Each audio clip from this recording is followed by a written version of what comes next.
Buenos días a todos y a todas. Pues efectivamente, yo soy Vanessa Ramírez y hoy estoy aquí también acompañada por Roberto Oribe, abogado. Y hoy tenemos el placer de estar aquí para presentar a alguien que yo creo que poca presentación necesita. Todos los que estamos aquí lo conocemos y seguramente si le preguntamos al 90% de la gente de la calle, pues también lo conocen. A Joaquín Bosch.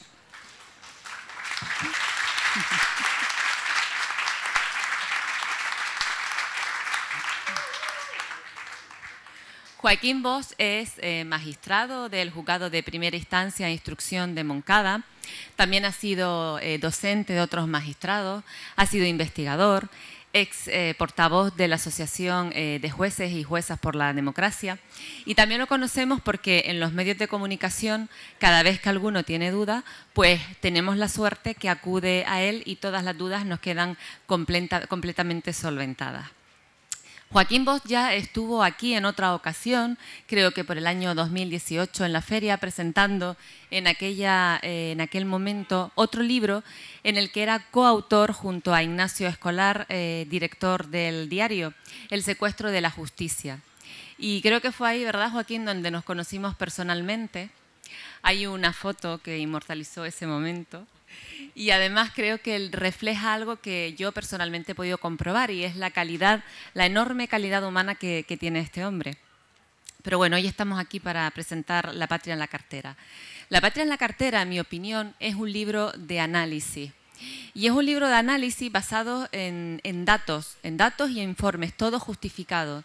Y en el momento en el que estamos viviendo, donde el poder de los sentimientos pues están relegando de alguna forma el poder de los datos, el poder de la objetividad y, en definitiva, el poder de la racionalidad, pues la verdad es que el lector, yo por lo menos como lectora, agradezco este tipo de lecturas de personas valientes y lecturas valientes. El libro hace un recorrido desde el principio casi de la historia en lo que se refiere a la corrupción en nuestro país.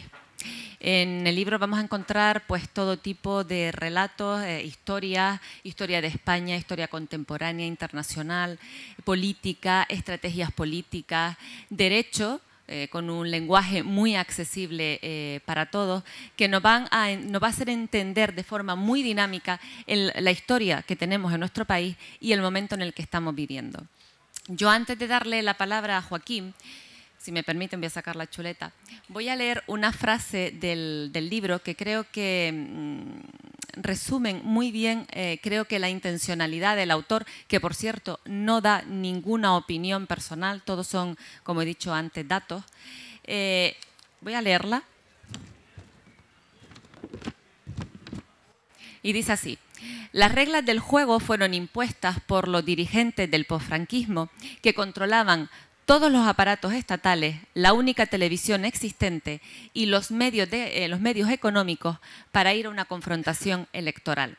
No voy a decir a qué momento histórico pertenece, aunque yo creo que es bastante evidente, y si no lo saben, pues yo les aconsejo que se lean el libro porque es tremendamente bueno.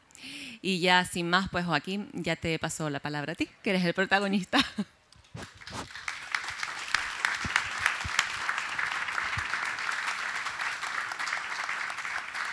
¿Sí?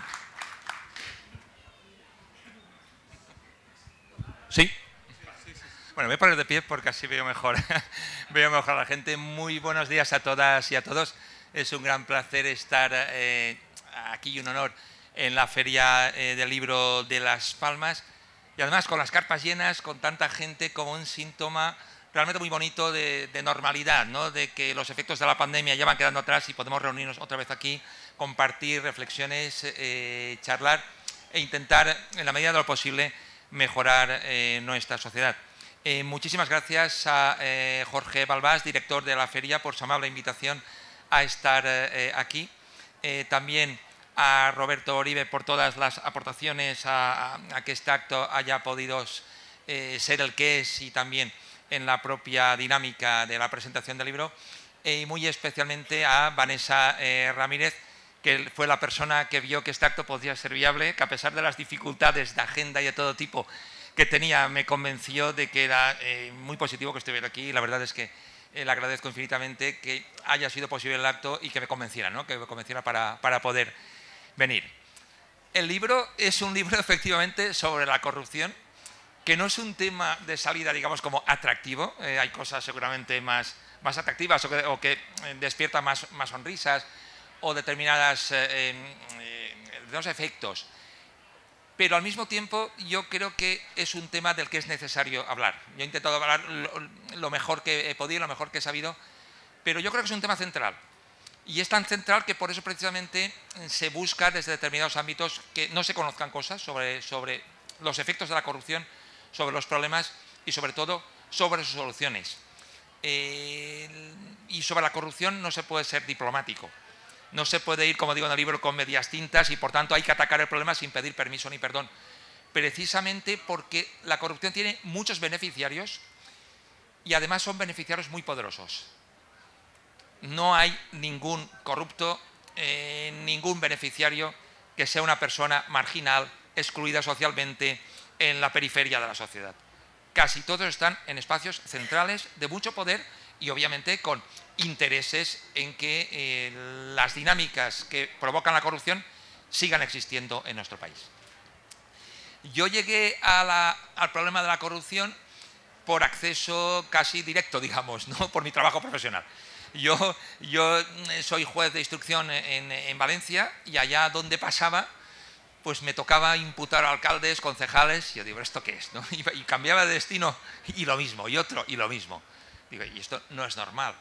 Y Dinamarca es un país que conozco bastante por razones familiares, yo os aseguro que esto allí no pasa. Y en la mayoría de los países de Europa Occidental esto no pasa. Claro, la pregunta es, ¿esto de dónde viene y cuál es la magnitud del problema? Porque si fuera solo en Valencia, pues el problema sería mucho más pequeño, pero no lo es. El problema está absolutamente generalizado, como sabemos, en Canarias, por supuesto, en Madrid, en Cataluña, en Baleares, en Murcia, en Andalucía, en Galicia. Es un problema muy generalizado y no tiene equivalentes la corrupción política española en la Europa democrática. Prefiero decirlo con rotundidad y sin eufemismos. Ni en Nápoles ni en Sicilia. Me he molestado en comprobarlo. Vamos a ver. Presidentes de la región de Sicilia, de Nápoles, alcaldes. Esto no tiene equivalentes, ni desde luego en otros países europeos. Existe lo que se llama corrupción sistémica, que es una corrupción que afecta a todos los espacios públicos, a políticos, por supuesto, pero a funcionarios, a jueces, a policías, a militares, como la que hay en Centroamérica, que es una parte del mundo que he podido estudiar con juezas y jueces de esos países, especialmente de Honduras y de Guatemala. Allí está todo corrompido. Afortunadamente, la corrupción española tiene una singularidad, ¿no? Por comparación, digo lo de afortunadamente, ¿no? Que está muy centrada en lo político y eso ha llamado la atención de los expertos internacionales. Pero a ese nivel los porcentajes se acercan a los de Honduras o Guatemala, es decir, a nivel de políticos implicados en temas de corrupción.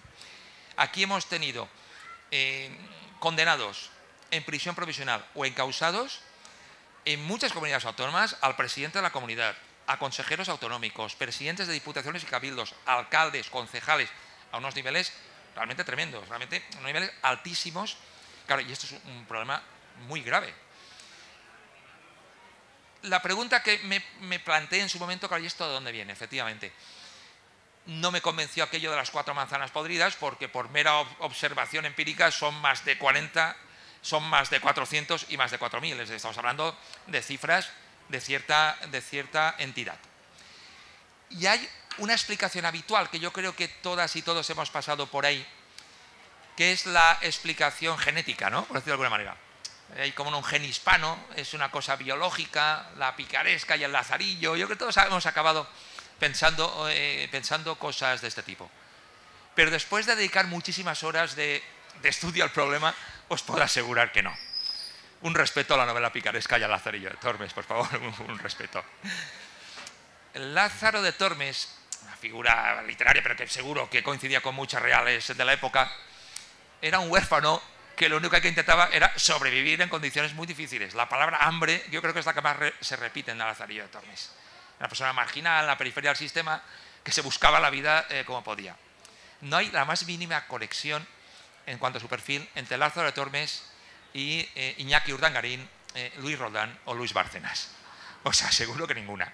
Que yo sepa, Lázaro de Tormes ni fue director general de la Guardia Civil, ni fue el tesorero de un gran partido político, ni mucho menos llegó a emparentarse con la familia real. La corrupción es otra cosa y es muy distinta. La corrupción es el abuso del poder público para obtener beneficios privados. Hay que estar en espacios públicos centrales. Y por eso, precisamente, los corruptos son siempre privilegiados que quieren vivir todavía mejor, incrementar sus privilegios a costa de toda la sociedad. Son gente que ya vive bien, no son marginales que necesitan comer, en absoluto. Lo que quieren es todavía estar mejor de lo que ya están. Por tanto, el problema es un problema que no es genético, sino que está conectado con cómo están configuradas las instituciones para permitir todos estos huecos que posibilitan la corrupción. A mí me gusta repetir que el día que España tenga un sistema sólido institucionalmente, con fuerte separación de poderes y mecanismos de control, como el que tiene Dinamarca, Alemania, Suiza o Nueva Zelanda, si llegamos a ese sistema institucional y seguimos teniendo corrupción, está claro que no tenemos remedio y que la culpa es de la sangría, la paella, la siesta y el mojo picón. Pero mientras no tengamos ese sistema institucional, mi consejo es que nos esforcemos y que no le demos la culpa al mojo picón, que además está buenísimo y no tiene la culpa de nada. Esto lo han demostrado los mayores investigadores a escala global que han estudiado los problemas de corrupción y de falta de calidad institucional en todo el mundo. Yo recomiendo obviamente un libro de Acemoglu y Robinson, ¿Por qué fracasan los países? Porque analizan prácticamente todo el planeta para ver dónde hay problemas y dónde no hay problemas y por qué. Y bueno, pues ellos llegan a conclusiones que me parecen muy evidentes. Pues ven el caso de Corea, que hace unas décadas era el mismo país, se partió por la mitad y hoy el sistema institucional de una Corea no tiene absolutamente nada que ver con el otro, ni los niveles de corrupción tampoco. Os aseguro que las dos Coreas comen con palillos, tienen un clima parecido, la lengua es la misma, pero lo que ha cambiado es la configuración de las instituciones. No hay un gen genético coreano, está clarísimo que hay tampoco. Analiza el caso de Botsuana, que a mí me parece interesantísimo, tanto que me gustaría alguna vez poder ir a Botsuana a ver aquello, ¿no? Botsuana era un país que hace unas décadas tenía niveles de subdesarrollo institucional muy parecidos a países africanos de su entorno. Por razones imposibles de resumir, sus dirigentes se empeñaron en realizar reformas democráticas. Habían estudiado en países europeos democráticos y renunciaron a los privilegios que les podía dar ser dictadores en un país, digamos, atrasado institucionalmente, y impulsaron reformas democráticas e institucionales y de separación de poderes. En los últimos años, Botsuana ha llegado a estar por delante de España en bajos niveles de corrupción, en los rankings de Transparencia Internacional y del Banco Mundial. Tienen gastronomía parecida a los otros países africanos, clima con fuertes lluvias y todo esto, pero lo que han cambiado es la configuración de las instituciones. Y todo esto que os estoy contando lo demuestran también los historiadores europeos de la corrupción. El caso de Dinamarca a mí me parece muy significativo. La principal historiadora danesa de la corrupción, Mette Jensen, pues nos dice que en el siglo XIX, contra los tópicos que nos repetimos muchas veces, no había grandes diferencias entre los niveles de corrupción de Dinamarca y los de España. Allá había mucho tráfico de influencias, muchas dinámicas de soborno, actuaciones públicas amiguistas de todo tipo, igual que en otros países europeos. El gran cambio en Europa se produce a final del siglo XIX y principios del XX, porque se transforma la administración pública, se democratizan las instituciones y empiezan a implantarse mecanismos de separación de poderes. En España ya empezamos a quedarnos atrás ahí, con todo aquello del clientelismo, aquello que retrataba Galdós muy acertadamente, ¿no?, de los cesantes, que entraba un partido, quitaba a los funcionarios y ponía a los suyos, los pucherazos electorales, la corrupción de la configuración de los parlamentos. Todos estos problemas, ahí empezamos a quedarnos atrás. La Segunda República intenta recuperar el terreno perdido, pero como sabemos la etapa fue brevísima, de 5 años apenas, y el golpe de Estado del 36 cortó de raíz cualquier posibilidad de intentar recuperar el terreno que habíamos perdido con Europa, y me parece que no descubro ningún secreto si afirmo que en la etapa de Franco el abismo institucional hacia los países europeos, pues claro, fue enorme, y la corrupción fue absolutamente generalizada.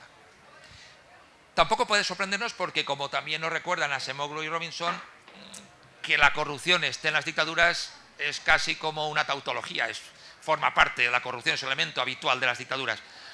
No hay separación de poderes, no hay prensa libre, no hay pluralismo político que pueda controlar lo que se hace desde el poder.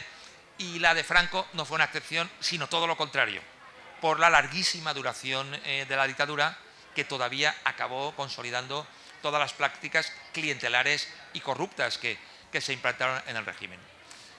Está documentado, y lo explico en el libro, que la corrupción enriqueció enormemente a Franco, a muchos de sus familiares, a generales, a ministros y de arriba abajo a todos los rincones del régimen, gobernadores civiles, alcaldes y sobre todo a un tejido empresarial que fue el que con su aportación económica en gran parte había hecho ganar el golpe de Estado. A Franco le gustaba repetir que era normal después de una guerra que los vencedores se repartieran los beneficios de la victoria. Vamos, y no cabe duda que se la repartieron, y bien repartida, vergonzosamente se la repartieron. Las dinámicas de corrupción que conocemos del sistema democrático no comenzaron durante la democracia. Son algunos casos muy conocidos. Gil no fue un inventor de nada, ni un gran intelectual. Jesús Gil no inventó la corrupción en Marbella. Eso está documentado, que viene del franquismo, de cuando se instala la familia de Franco allá, generó toda una serie de movimientos especulativos y pelotazos, en gran parte con constructores que se habían enriquecido antes gracias a tratos de favor del régimen con mano de obra esclava de prisioneros republicanos, que fueron los que construyeron las grandes viviendas de promoción pública. Bueno, lo del Valle de los Caídos es más conocido, pantanos, infraestructuras. Esos constructores son los que desembarcaron en la Costa del Sol después y en muchos municipios turísticos de todo el país para recibir todo tipo de tratos de favor, y lo mismo ocurrió en Canarias. Las dinámicas fraudulentas en el ámbito del urbanismo y de la contratación pública empezaron con el franquismo, y lo que hizo mal la democracia fue no cortarlo cuando tenía que haberlo cortado. Pero no fue inventarlo, la democracia no inventó estas dinámicas en absoluto. Pensar que 40 años de una dictadura extremadamente corrupta, que ocupa todos los espacios públicos, que controla todas las instituciones y que acaba muy unida gracias a la corrupción, porque la corrupción repartió mucho juego y cohesionó a los sectores que apoyaban al régimen.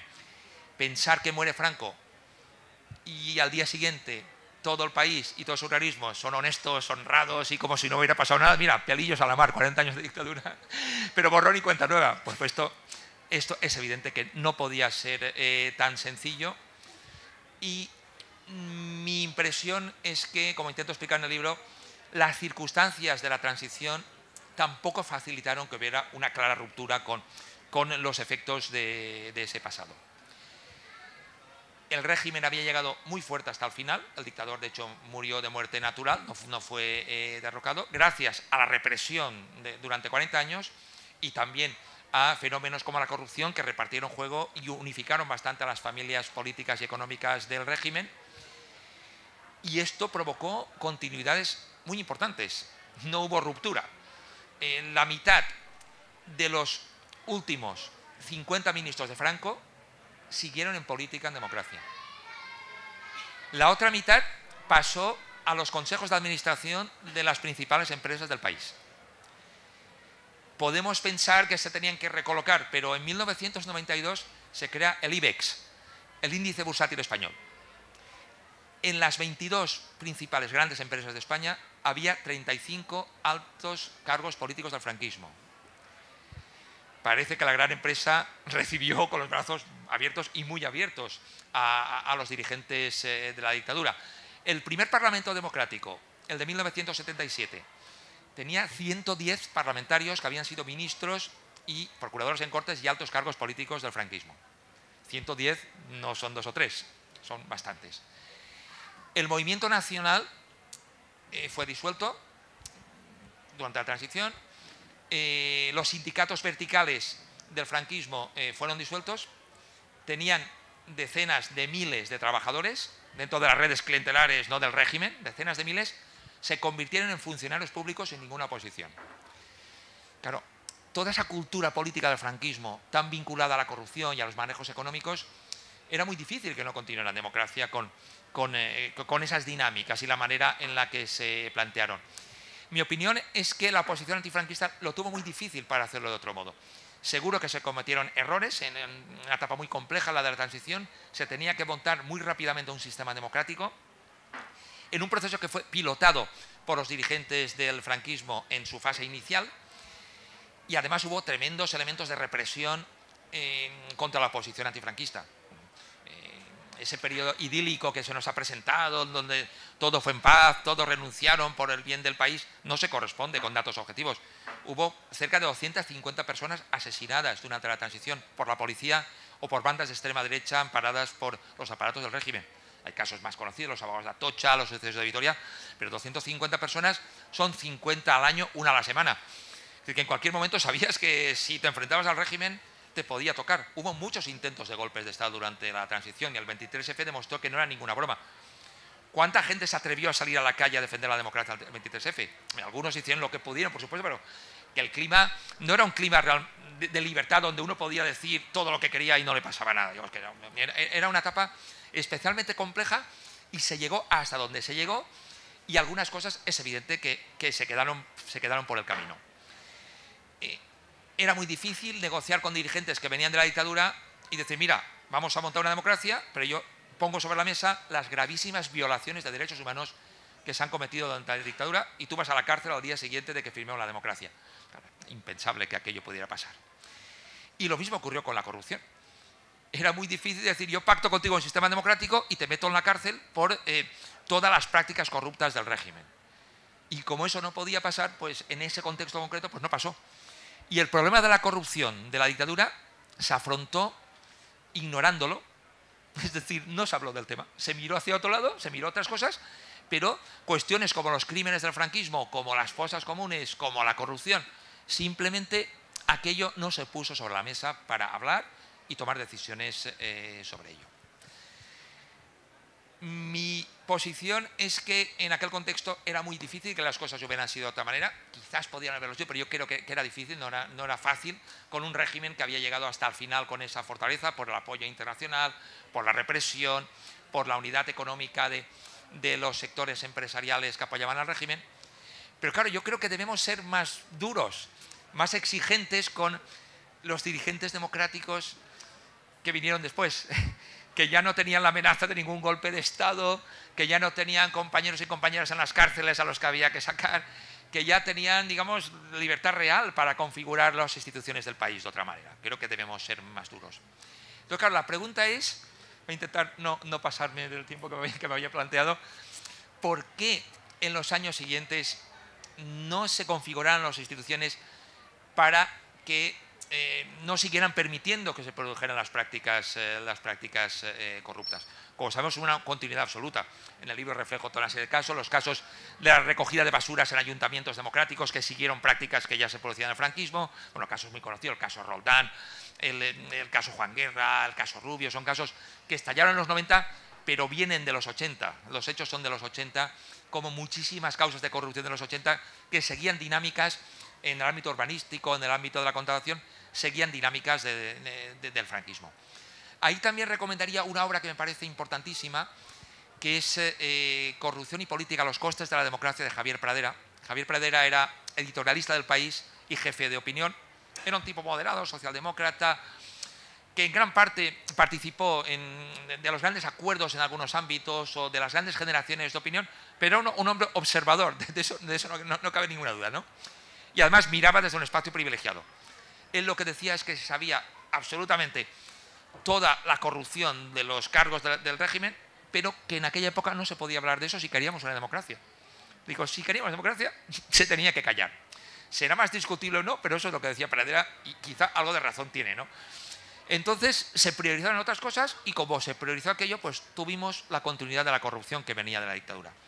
Y además, dice Pradera, los nuevos gobernantes democráticos llegaron al poder igual que un niño cuando llega por primera vez a Disneylandia, que está completamente loco por montarse en todos los carruseles y por jugar con todas las máquinas. La tesis de Pradera es esa, es de que la corrupción permitía tantas posibilidades que los nuevos gobernantes democráticos preferían utilizarlas a eliminarlas. Y la corrupción fue muy funcional, sirvió para financiar a los principales partidos políticos. Eso lo dicen las sentencias de los hechos probados, no es una opinión, ahí están las sentencias para leerlas. Permitieron que continuaran enriquecimientos empresariales que venían de la dictadura. Generaron una clase de nuevos ricos políticos, por decirlo de alguna manera, que son los que a través de las puertas giratorias entraron en los nuevos consejos de administración de las empresas y se repartieron beneficios de la corrupción. Digamos, todo esto imposibilitó que hubiera una ruptura con dinámicas que venían del pasado. ¿Sabéis qué hizo Javier Pradera después de escribir el libro? Un libro clave, realmente absolutamente clave para entender aquellos años. Lo metió en un cajón y dijo que no se publicara hasta que no muriera. Lo escribió en el 94, que era un año perfecto para ver, pues eso, que había sido los primeros años de democracia. Después de morir Pradera, se publicó en 2014, absolutamente fuera de contexto, cuando los hechos ya habrían prescrito, incluso, ¿no?, por el tiempo que había pasado. Y claro, yo no me quedé satisfecho con aquello.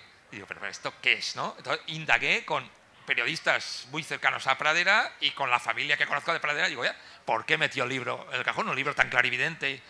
Y todos me dijeron que no quería molestar y que creía que en el 94 todavía no era tiempo para poder hablar de todas las cosas que él hablaba ahí.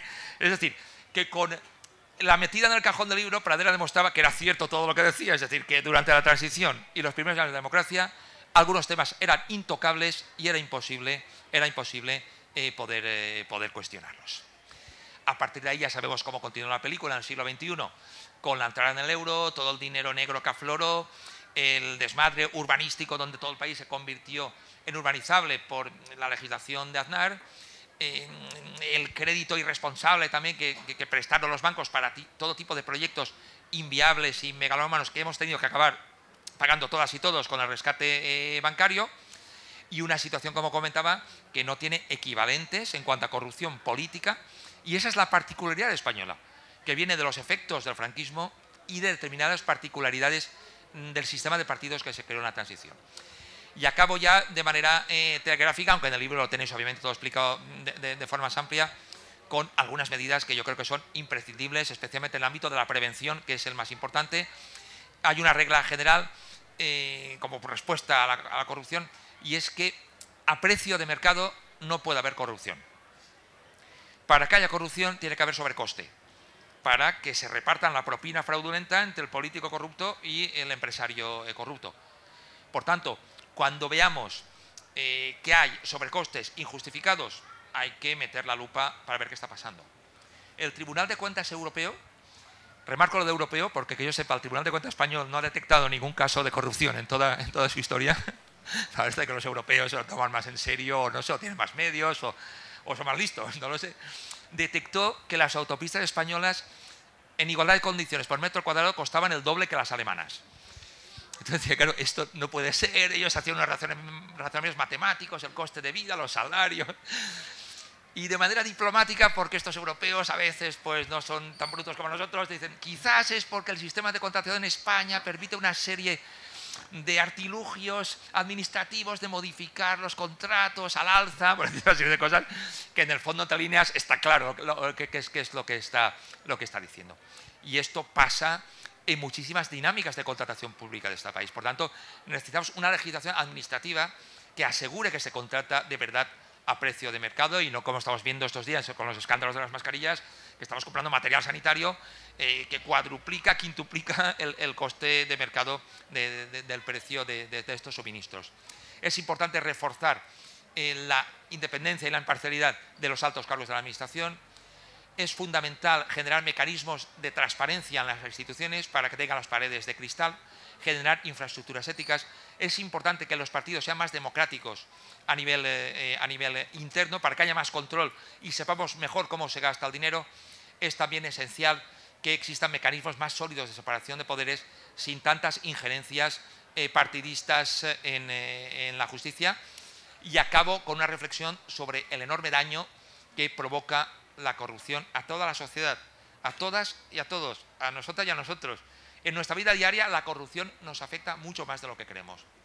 Todos los expertos economistas en la materia nos dicen que la corrupción nos cuesta al año más de 40.000 millones de euros, cifras muy superiores al rescate bancario. Los economistas nos dicen que si a la muerte de Franco hubiéramos acabado con la corrupción y hubiéramos articulado un sistema democrático sin prácticas fraudulentas, como el de otros países europeos, con niveles bajos, que siempre puede haberlos, pero no con lo que tenemos, si hubiéramos acabado con la corrupción que venía del franquismo, hoy tendríamos una renta per cápita muy superior a la media europea y cercana a la de Finlandia.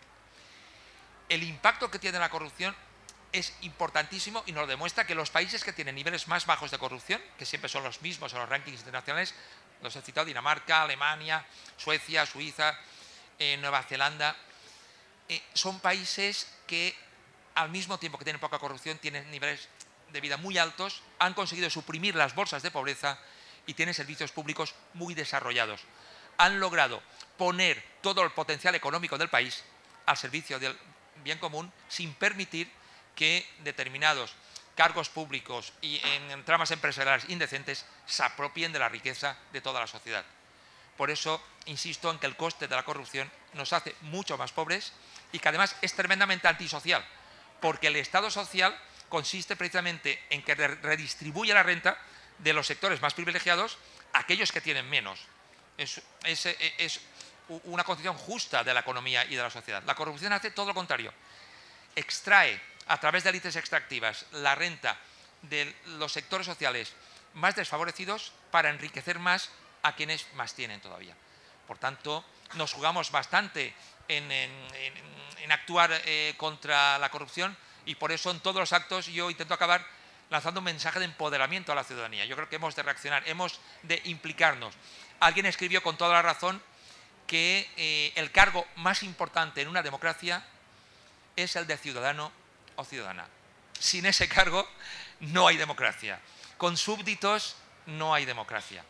Y por tanto tenemos que ejercer nuestros derechos y exigir cambios estructurales, porque menos corrupción siempre equivaldrá a más democracia. Muchísimas gracias.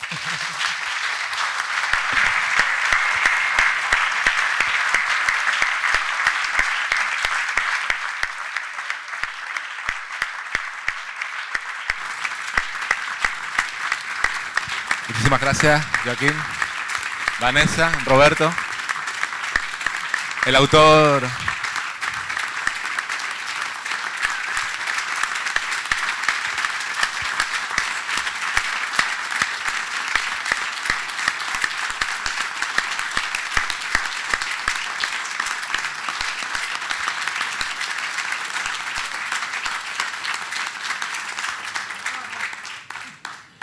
Oye, Joaquín, en primer lugar agradecerte que tu maestría, y hay que decirlo abiertamente.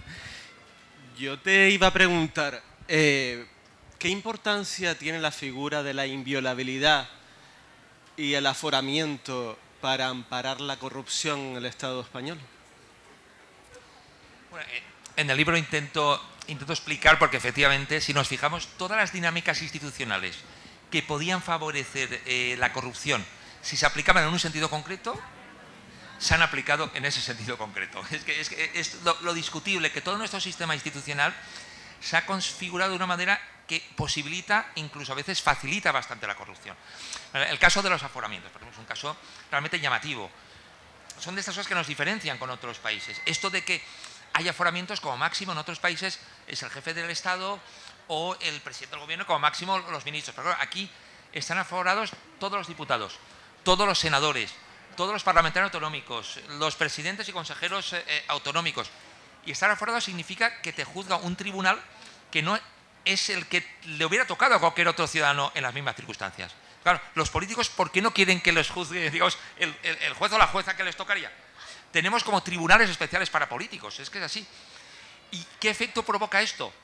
Pues que haya presiones enormes para configurar los tribunales que juzgan a esos políticos. Ese es el problema. Y por eso, toda esta escandalera del Consejo General del Poder Judicial, 3 años y medio caducado y en funciones, con todos los conflictos que genera, en gran parte es por eso, porque el Consejo es el que designa a esos tribunales que van a juzgar a los aforados.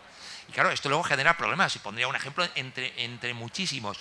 El caso del máster de Casado, que lo recordaréis. La jueza instructora que le había tocado al caso, por reparto aleatorio, la que le tendría que haber tocado al caso, digamos, si no estuviera aforado, consideró que había indicios de delito. Pero como era aforado, lo remitió al Tribunal Supremo. El Tribunal Supremo, exactamente sobre los mismos hechos, consideró que no había indicios de delito. Un tribunal configurado en gran parte por un consejo vinculado al propio partido del afectado. Yo no voy a entrar en jurídicamente cuál de los dos tribunales tenía razón, pero no me negaréis que para la apariencia de imparcialidad queda un poco feo, ¿no? Queda un poco raro. Es decir, el juez que te toca cree que esto puede ser delictivo, pero el tribunal que se ha configurado especialmente, ¿no?, porque eres aforado, piensa lo contrario. Y claro, debemos tener confianza en nuestro sistema judicial, que no puedan plantearse este tipo de ideas, y por lo tanto yo pienso que hay que haber una reforma drástica de los aforamientos para eliminarlos o por completo o que queden reducidos a una extensión mínima. Con la inviolabilidad pasa algo parecido. Vamos, yo no quiero dejar ningún tipo de duda sobre el tema. Yo pienso que en una sociedad democrática el jefe de Estado, el presidente del gobierno, los presidentes autonómicos, los alcaldes, todos, sin ninguna excepción, deben actuar con transparencia, rendir cuentas y dar explicaciones. Eso de explicaciones de que jajaja, no. Explicaciones cuando alguien ha ocupado un cargo de jefe de Estado, si ha tenido ingresos de origen dudoso, si ha reconocido ante la hacienda pública que defraudó muchos millones de euros y que por eso precisamente ha estado a punto de ser juzgado y en última instancia no lo ha sido, según dice la Fiscalía, por la figura de la inviolabilidad. La ciudadanía tiene derecho a recibir esas explicaciones. Digo, nada de jejeje, queremos saber qué ha pasado ahí, porque quienes están ahí están representándonos a nosotros y a nosotros como ciudadanos. Y por eso es fundamental que haya rendición de cuentas y que sepamos qué está pasando ahí. Si cualquier alcalde de cualquier pueblo de nuestro país, hasta el presidente del gobierno, tienen que declarar su patrimonio cuando entran en un organismo público. Y lo hacen por razones evidentes de transparencia y de control de la corrupción. Si un político tiene un enriquecimiento de varios millones de euros y no se sabe de dónde viene, la sociedad tiene derecho a saber qué ha pasado ahí. El jefe de Estado tiene que hacer exactamente lo mismo, porque el jefe de Estado no tiene que declarar su patrimonio, que hay que esconder ahí. Si esos mecanismos de transparencia y de rendición de cuentas se hubieran aplicado con el rey emérito, seguramente no habríamos llegado a la situación a la que hemos llegado. O bien hubiéramos conocido que entraban esos millones de euros, o bien no los hubiera declarado y sabríamos que habría mentido a la sociedad y podíamos haber exigido responsabilidades políticas. Pero claro, esa falta de mecanismos de rendición de cuentas es perjudicial para la sociedad democrática. Y ahí la inviolabilidad es una figura tremendamente negativa, porque rendir cuentas significa también que si cometes delitos debes tener consecuencias. Eso también implica rendir cuentas cuando ejerces cargos públicos. Y que un cargo público tan importante como un jefe del Estado, que es la máxima figura simbólica y representativa de un país, en una república o una monarquía parlamentaria, pueda cometer delitos encima en ámbitos privados y que eso no tenga ninguna consecuencia penal, supone un descrédito para las instituciones y además es una carta blanca para poder delinquir. Si yo, que soy juez, me dicen, tú puedes cometer todos los delitos que quieran en tu actuación, pues oye, pues puedo tener la tentación, voy a pinchar los teléfonos de todo el partido judicial, como no me va a pasar nada, pues yo puedo hacer lo que quiera, ¿no? Es evidente que tiene que haber unos mecanismos, unos contrapesos y unos límites en la actuación de los poderes públicos y por tanto creo que la figura de la inviolabilidad debe o derogarse o como máximo plantearse en aquellos aspectos funcionales, el refrendo de los actos obligatorios de un jefe de Estado, pero no para conductas privadas debería mantenerse.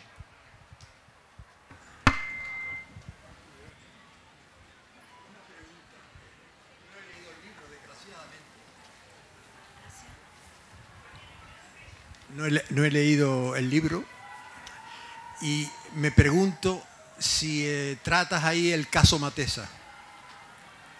Porque resulta que yo fui uno de los privilegiados de la amnistía Matesa, que se llamaba. Y bueno, o sea que la condena que tenía se disminuyó en su tiempo. Esa es la una. La otra, yo vivo normalmente en Alemania, Hamburgo, donde estarás invitado si puedo a presentar el libro. Y también en Alemania la corrupción. La corrupción es una enfermedad que no es solo española, desgraciadamente. Hay el célebre caso de en Baviera, del presidente de un club de fútbol que es más poderoso a veces que presidente de autonomía, que por evadir dinero a Suiza así está en la cárcel. Pero eso es en Alemania. En España lo harían presidente de cualquier cosa. Una última cosa es que me pregunto, bueno, un caso que el de jueces y presidentes. El juez que condenó a una jueza, que muchos conocemos y que está por algún lado, y el político, Soria, que manipuló y que sigue tan contento por la calle. A ver, ¿qué pasa con eso, no? ¿Qué mecanismos hay para esos delitos que parecen pasados, pero siguen ahí, y unos parece que son inocentes y otros han sido culpabilizados y que quieras que no, tienen el sello de eso? Perdón. Bueno, lo del caso Matesa, por si no lo conocéis, intento resumirlo en 2 pinceladas. El caso Matesa fue el único caso de corrupción que se pudo conocer bien durante el franquismo, porque pasaron unas circunstancias muy concretas. Claro, con el franquismo es evidente que la prensa no podía decir nada, esto no podía llegar a los tribunales, a ver qué juez se atrevía a imputar al caudillo, ¿no? Eso no podía pasar, ¿no? Pero con Matesa pasó esto, porque coincidió con los movimientos para ver a quién declaraba a Franco sucesor. Franco empezó a tener ya graves problemas de salud y empezaron los primeros movimientos para ver quién sucedía a Franco cuando muriera. Y en el gobierno había como 2 bandos. El bando tecnócrata, que eran los del Opus Dei, sobre todo Carrero Blanco era su principal representante, y el sector azul o falangista, que era Fraga Iribarne y su gente, ¿no? Tenían, en el fondo era una lucha de poder entre ellos para ver si moría Franco de repente, quién se colocaba para mandar en el próximo gobierno. Estaban mejor situados, como ya sabemos, los de Carrero Blanco. Y entonces Fraga y los suyos intentaron hacer algún tipo de jugarreta para ganar el protagonismo.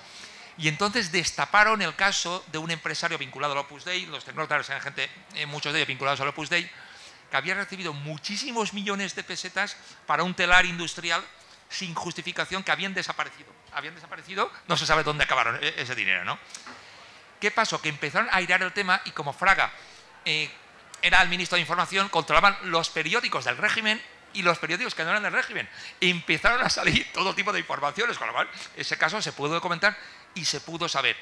Como además los azules controlaban espacios de las cortes franquistas y del sistema judicial franquista, consiguieron que se abriera una causa y que se abriera una comisión de investigación en las cortes franquistas. Es un caso casi surrealista, ¿no? Dentro del franquismo. Claro, aquello pilló completamente descolocado a Franco, porque llegaron a abrirse diligencias incluso contra cargos del régimen, hasta que Franco, que ya estaba mayor pero todavía no estaba senil, reaccionó, dio un puñetazo en la mesa, indultó a todos sin juicio. Antes del juicio Franco los indultó a todos, y además cambió el gobierno, echó a Fraga y reforzó a Carrero Blanco y a los tecnócratas. Cualquier parecido de esto con lo que le pasó a Pablo Casado con el tema de las mascarillas es pura coincidencia. Y esto nos demuestra que en general, incluso de manera estratégica, como pasó en este caso, airear la corrupción no siempre ha traído muchos beneficios, sino más bien todo lo contrario. Pero bueno, el caso Matesa nos dio pistas importantes, ¿no? Porque hay muchísima corrupción del régimen que nunca conoceremos. Se quemaron los archivos, no hay fuentes, hemos llegado a conocer mucho, pero seguro que hay bastante más de lo que no conocemos. Bueno, lo del caso Salvador Alba, comentaba antes de entrar que desde que llegué ayer aquí me habrán entrevistado 10 o 12 medios y todos, como primera pregunta, me han preguntado por el caso Salvador Alba. Para mí me parece un caso muy claro de corrupción judicial, en la línea de lo que comentaba antes de lo que es corrupción, un abuso del poder público para favorecer intereses privados y además un abuso especialmente indecente, porque claro, lo que pretendía Alba era hundir la carrera profesional de manera indigna de Victoria Rosell, que no se merecía en absoluto pasar por todo el calvario que tuvo que pasar, porque ¿por qué alguien tiene que soportar, claro, este tipo de cosas por intereses fraudulentos, por dinámicas mezquinas que, no olvidemos, son de la carrera judicial, porque lo son, pero también tienen conexiones con el ámbito político fuerte y con el ámbito empresarial. La historia la viví de manera relativamente cerca, vamos, por proximidad a Victoria Rosell. Vamos, me indignó especialmente, me afectó por cómo podían pasar estas cosas en un sistema democrático como el nuestro. Me queda el leve consuelo de que, aunque de manera algo tardía, porque las maquinarias judiciales funcionan como funcionan, el tema se ha resuelto con una sentencia condenatoria que creo que es hasta cierto punto ajustada, y lo que debe hacer esa sentencia es cumplirse y que el afectado ingrese en prisión como marca la sentencia.